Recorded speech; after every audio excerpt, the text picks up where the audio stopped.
The question today is, why do you guys love black guys? Oh, BBC. We need to talk. Do you pay for it? Yes. No, you don't. Damn. Give me it. You just hit me in my face, Give me Anna. it. Show it to the You cops. just hit me in my face. What you just call me? That's crazy. So here we're gonna be watching a video on the fetishization of black men. You will see a lot of white girls or either people just of different cultures just loving black men because so-called BBC, or just loving it, like, you know, they be listening to black music or wanting to be a part of black culture and see that some black men are dominant and they just want to, you know, take part in it. But let's gonna get straight into this video, see what's going on.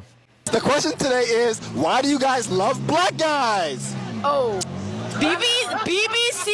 Hey, let me get your number, Shawty. We have fun fact. So I professionally am a nurse, and the stereotype about black guys is real. Wow, I mean, I did a rough calculation the other day, and I've seen thousands of Uh-oh. The race is not gonna like this one. Who you want, BBC? like, yeah. Yeah? Okay, what about you? Of course. Oh, say less. Of course, okay. Once you go black, you can never go back. Wait, you said yes to the question, right? I mean, yeah. Okay, yeah, I'm getting her Snapchat. White or black men? I like black men. If it ain't dark, there ain't no spark. So the other day I was scrolling on Instagram Reels, right? And I saw a few posts where some white women were saying that they prefer to date black men over other races. And it really made me realize something. A lot of that is fetishization, not attraction. Because when you really listen to how these women talk about it, a lot of times it's not coming from a genuine place. It's not about connection, it's not about compatibility, and it's not about real love at all. But when you bring it up, they'll say things like, oh, it's not that deep, or you're just overthinking it. But in the same breath, when you ask them their reasoning behind it, they just describe stereotypes or their personal fantasies. And a lot of times it really just sounds like an experience that they want to try. In bed, I prefer my men to be. See, with me, I don't have a problem with it, honestly. Like, a white woman or any woman of any culture wanting to be, you know, date a black man or something like that, I don't really have a problem with it. Honestly, my problem with it is when a black man either disrespects you, or, you know, he just says something that's out of line, out of pocket, or even possibly put hands on you. Now it goes from I'm loving to be with a black man to, like, now you calling him the Nigger word, you know. And I wanted to play this video right here because this man didn't disrespect her or nothing like that inside the video. So he probably called her cheater. He probably called her cheating, and she just decided to call him the Nigger word, and she is his girlfriend, and he's a black guy. So I just want to show y'all this video right quick. We need to talk. Do you pay for it? Yes. No, you don't. Damn. Give me it. You just hit me in my face, Give me Anna. it. Show it to the You cops. just hit me in my face. What you just call me? Oh, that's crazy. We're done. We're broke. We're broken up. We're done. I knew you were That's racist. crazy. Get out then. So that's exactly my point.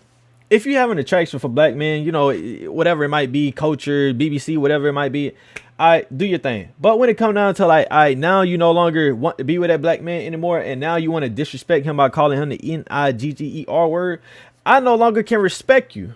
You know, if you want to be a part of a black man, which means you have to be a part of his culture now. Same way if I go date an Indian woman, I have to be a part of her culture because I'm going to go see her parents. I mean, unless you just, you know what I'm saying, you just smacking her or something like that. But, like, you know, if you really taking her serious, you got to go talk to her mom, her dad, go out to the family functions, you know, all that type of stuff. And now you being a part of her culture. Same way a white woman have to go be a part of a black person culture. Go out to the cookouts, you know what I'm saying? Go talk to moms and dad, you know what I'm saying? Go try the food that the mom and dad be cooking and stuff like that. Or go out to the parties, you know, all that type of stuff. But the point that I'm making is, like, you have to be a part of their culture.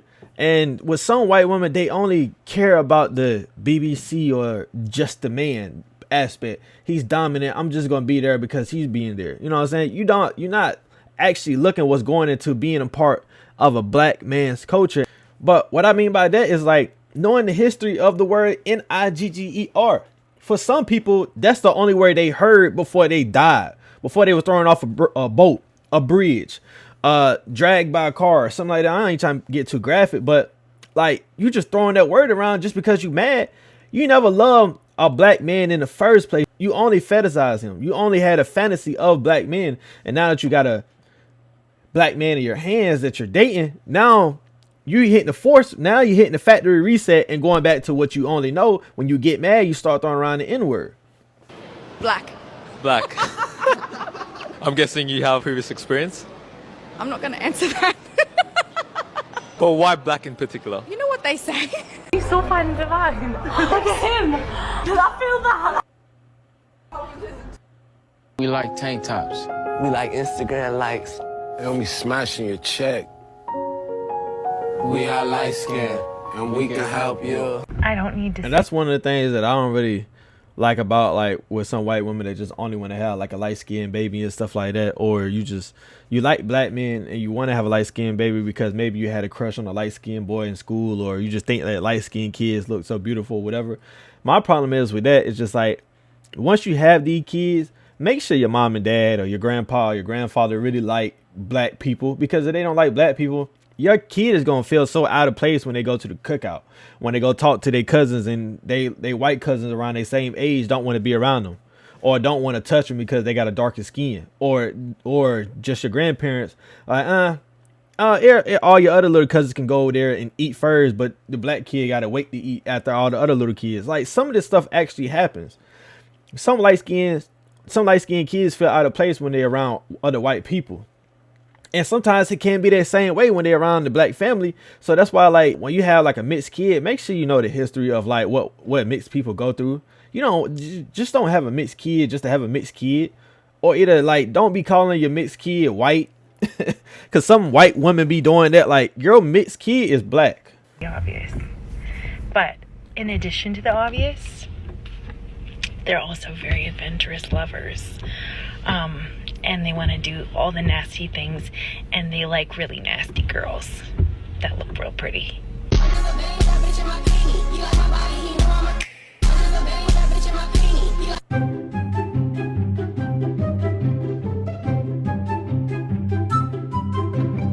The reason why all girls love BBC is because it's just the perfect combination.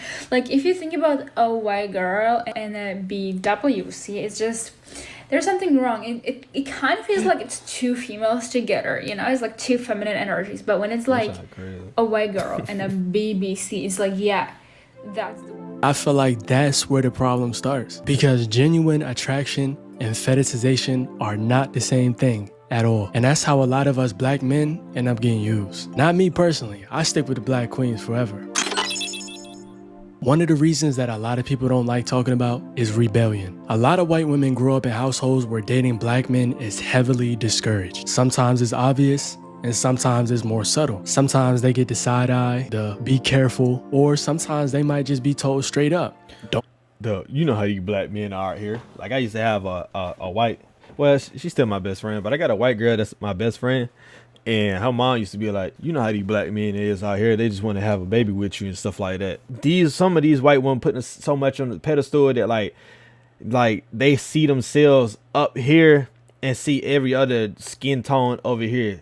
But really it's like that because Hispanics, Indians, Asians, whatever, they love white women so much to where like white women heads is up here, and I can't really blame them.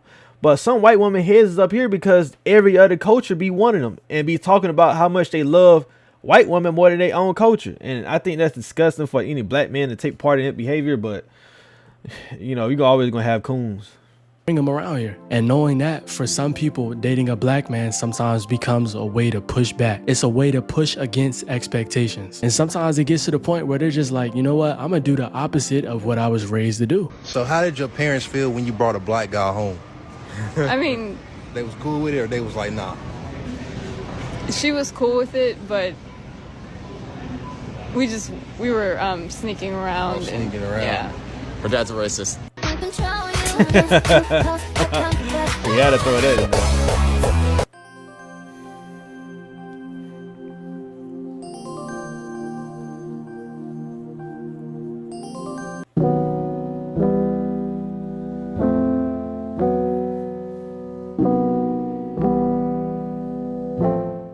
Doing that does not automatically make it bad, so I want to make that clear. Sometimes that's a good thing, and sometimes it's not intentional either. But if somebody is only with you to make a point to their parents, to their friends, or to their upbringing, that'll eventually weigh on you heavy. And at the end of the day, you shouldn't have to carry somebody else's rebellion. You get what I'm saying? Another huge factor is the media. Black men are hypervisual in certain areas. Sports, music, entertainment, fashion, the list just goes on and on. But notice which black men get shown the most in the media. A lot of times it's usually celebrities like athletes, rappers, men with status, black men that make a lot of money, or black men that have a lot of fame. When it comes to the media, we're rarely shown as regular human beings. And for the ones that don't fit in the celebrity category, we're shown as intense, dominant, hyper masculine, dangerous, and aggressive. So a lot of exposure that people have with black men is not your everyday black man. A lot of times what they're seeing is the most visible, the most successful, and the most exaggerated versions of us. And that image gets repeated over and over and over again. But this also, the other point is, it's like if black men aren't shown as in like being in sports or streamers or just some person that got the fame and money, the other side of a black man that is shown is not the entrepreneurs, is not, I'm talking about the entrepreneurs that doesn't have fame. The entrepreneurs that don't have fame, the entrepreneurs, the CEOs, the regional managers, the people who have high positions, they not shown on the news. Unless they just maybe be doing like a news conference or something like that. But other than that, they're not shown on the news. The only other black person that's only shown on the news is when one black person is doing something stupid.